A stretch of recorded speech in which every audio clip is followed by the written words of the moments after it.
So the next person we've got coming up is somebody that I've looked up to for quite a while.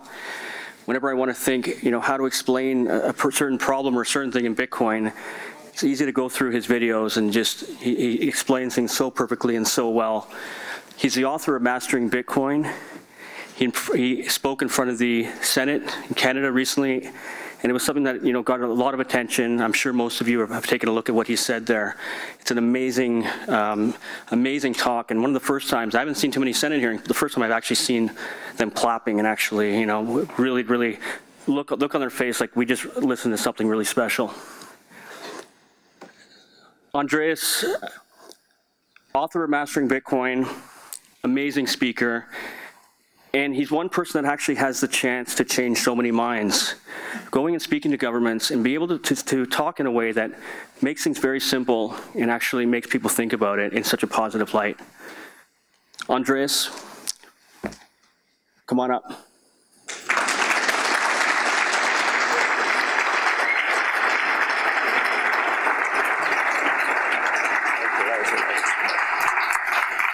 Wow. This is pretty amazing for a meetup. I apologize. I didn't realize this was a bring your own chair event. So as you see, the others, they brought a chair each, even color coordinated, but I forgot to bring mine. So I'm just going to pace, which is going to drive the video people crazy. But if you've seen one of my videos, you know I don't do podiums. So welcome everyone. It's really exciting. This is probably among the largest meetups I've ever done. I think maybe the largest one was in London, but you're definitely giving them a run for their money. It's really exciting to see all of this energy in Canada with cryptocurrencies. And big thanks to my host, Anthony Diorio, who organized this, and for this lovely space. So let's get started. How many of you are here for the first time or being introduced to Bitcoin for the first time? All right, a few people. How many of you here are pretty familiar with Bitcoin? And how many of you own Bitcoin? And how many of you code Bitcoin? All right, fantastic. So I want to talk about splitting hairs, and I want to talk about the 5 stages of grief. And I know you thought I was coming here to talk about Bitcoin, but I want to talk about Bitcoin from the perspective of its public perception. So 3 years ago, I would go places and tell people about Bitcoin, and they'd never heard of it, and they didn't know what I was talking about.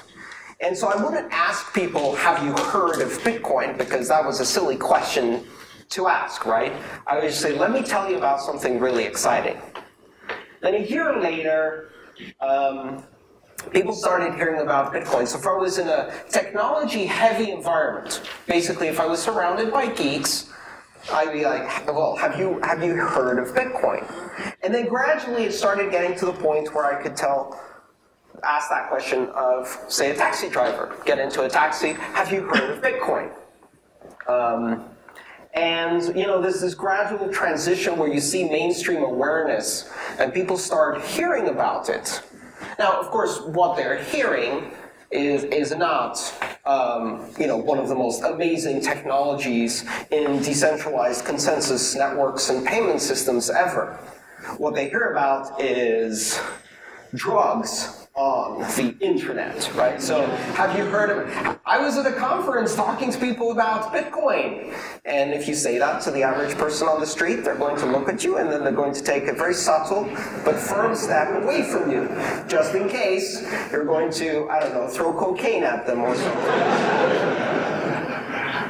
So the mainstream awareness right now is that we're all a bunch of degenerates, porn addicts, drug users, potentially terrorists, though we're not sure, it depends. Some of us certainly, yeah, in this room.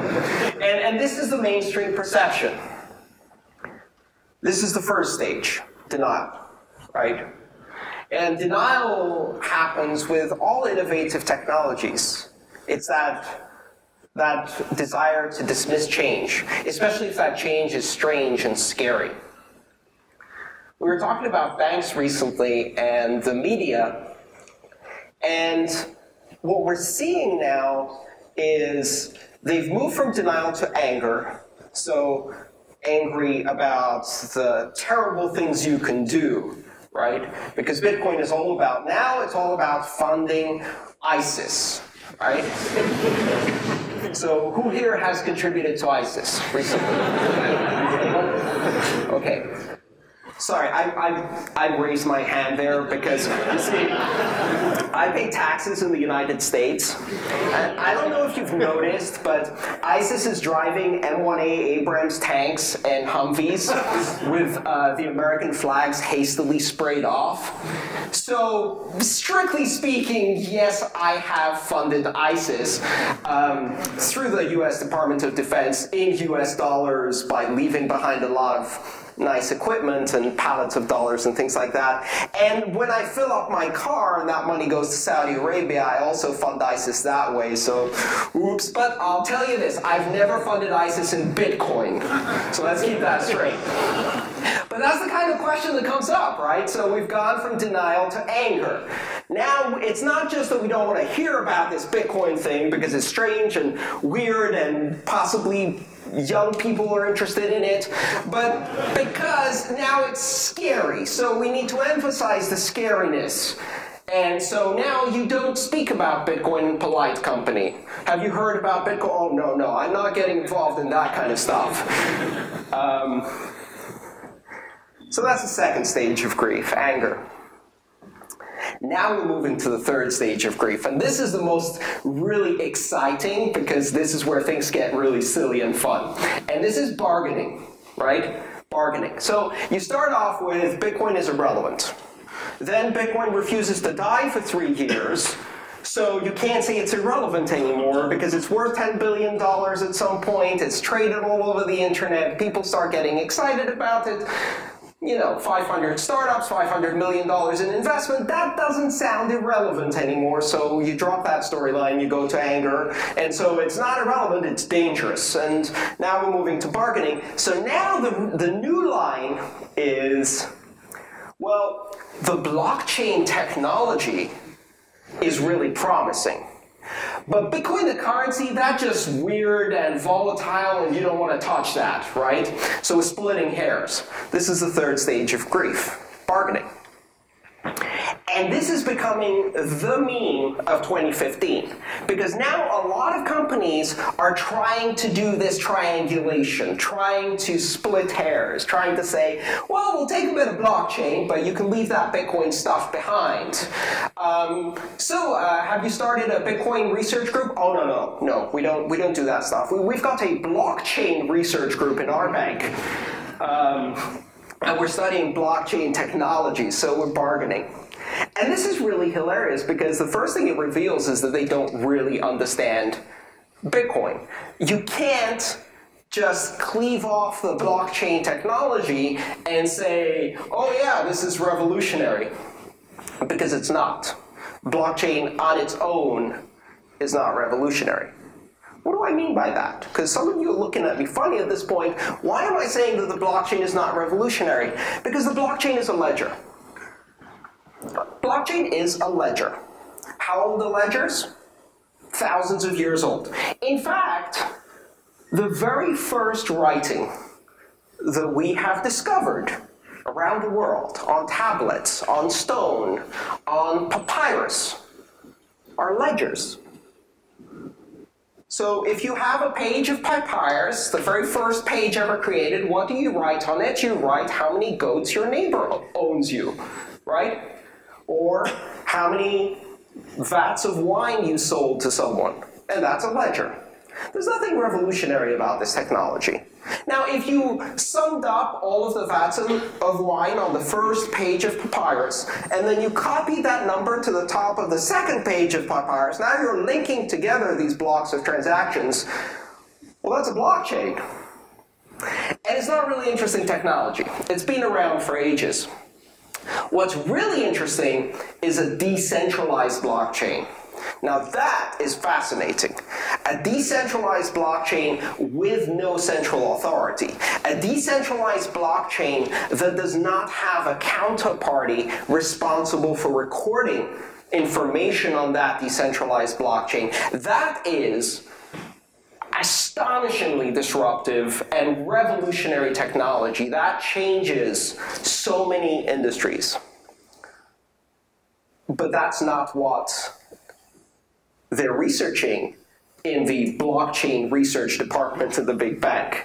What they're researching is ledgers. And what they're trying to do with these ledgers is say, well, we kind of like this blockchain idea, but can we do it without any of the mining and the decentralization and the open protocols and open access APIs and all of that anarchic chaos, everybody gets to be a bank crap? Can we just get a blockchain more like Visa? Bargaining, the third stage of grief. And what's this grief about? What this grief is about is one of the most entrenched, uncompetitive, monopolistic, sucky, consumer exploitative industries that exist in the world, banking. And that industry doesn't like disruption, because disruption cuts into the profit margin.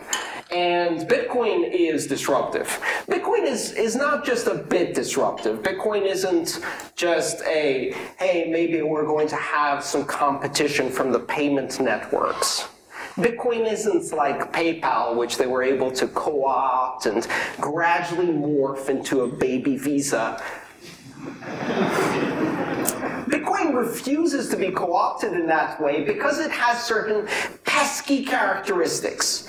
Decentralization, open access, open protocols, all the stuff they're trying to kind of cut off, remove, so they can turn it into a baby Visa. And Bitcoin refuses to go away, despite all of the smears and all of the bad language and all of the implications about it funding ISIS and drugs and things like that.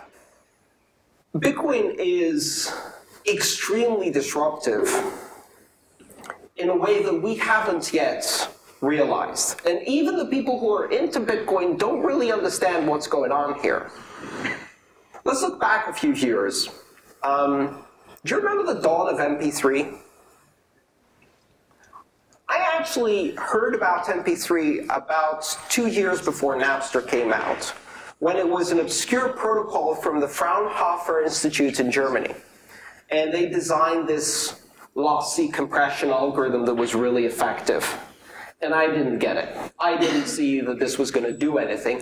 But gradually it started eating away at the music industry. And then with the invention of Napster, it turned every computer into a desktop music station. And suddenly the music industry was threatened. And so they fought Napster, and Napster turned into Kazaa, and they fought Kazaa, and Kazaa turned into LimeWire, and they fought LimeWire, and LimeWire turned into GNU-Tel, and they fought GNU-Tel, and they got BitTorrent, and then they gave up because they couldn't fight it anymore because it was decentralized. Bitcoin started that way. Bitcoin started where BitTorrent left off, in the you can't squash this mode. MP3 destabilized the music industry. What's the music industry? $100 billion? Peanuts! Peanuts! Apple swallowed it in a couple of years, right? When Bitcoin starts disrupting the banking industry, it's going to start applying something that in technology we call disintermediation. Disintermediation is when an industry you painstakingly built over 100 years becomes obsolete overnight. Disintermediation is when you and I want to do something, and there's someone who helps us do that thing, and suddenly we don't need them anymore. Now, when you do disintermediation in the music industry, it cuts the record labels out of the sweet deals, and it allows customers to work directly with artists. It allows artists to publish their music directly. And the record companies don't like that. But it's a little industry. When we start disintermediating the financial services industry, entire layers which are currently multi-billion-dollar industries, are going to evaporate overnight. Bitcoin is incredibly disruptive, and it's disruptive because of all of those little things that they pretend are not really important. So, what comes after bargaining? Anyone? Depression. Which is a great word because financial depression already happened in 2008, and I think we're about to see a replay of that particular thing. Because the financial industry is not going into this fight ready for this fight. They're going into this fight leveraged up to their eyeballs with the worst reputation they've had in 200 years, with everyone under 18 thinking that banks are the worst thing ever invented and responsible for stealing their jobs. Because they kind of did. And when you have an entire generation that hates you, and that's exactly the generation that's going to adopt this new technology, and you go into this fight leveraged up to your eyeballs, depression sets in pretty quickly. Now, some of the banks are going to be smarter, and they're going to skip right over and go to acceptance. We saw this with the internet. At first, everyone was banding together. The phone companies were like, we will not let this thing eat our long-distance market. I remember when I used to call home to Greece from my college in London, and to make a 10-minute conversation long distance to Greece, I would have to get literally a stack of coins and feed them into the meter every 10 seconds or so. My entire family would line up on the other end of that call, and they would parade themselves in front of the telephone and do the, oh, hello, Andreas, this is Uncle John, how are you? Very well, thank you, yes. Here's your Auntie Maria. Hello, Maria. And you know, 15 seconds per person, carefully allocated, moving the line. Keep the line moving, people, because I just spent £8 sterling to make a 15-minute phone call. When I testified in front of the Australian Senate, they said, you know, this is really difficult to arrange, and we thank you for speaking to us from such a great distance today. And my last words to the Australian Senate was, just remember that the phone companies didn't write the rules for the internet, and that's why I could do this. Because trust me, if the phone companies had written the rules for the internet, in the side of my Mac here there'd be a little slot, and I would have to feed orders into it every 10 seconds of the Skype calls I made, just to preserve the long-distance market. And when that was happening, eventually some of the companies decided they were going to break ranks and turn themselves into internet service providers. Now, this is going to be a lot harder to happen in the banking industry because Bitcoin is a very, very difficult bitter pill to swallow. The idea that banks are simply going to do a bit of blockchain and fight this disruption is ludicrous on its face. Because doing a bit of blockchain doesn't serve the other 6 billion. Because doing a bit of blockchain doesn't unleash a torrent of innovation that comes from open protocols and open access. Because most importantly, a bit of blockchain with a centralized counterparty in the middle of every transaction takes us right back to the world we live in today, where control over money is control over freedom, and most of the world live as slaves. And Bitcoin is going to change that. Thank you.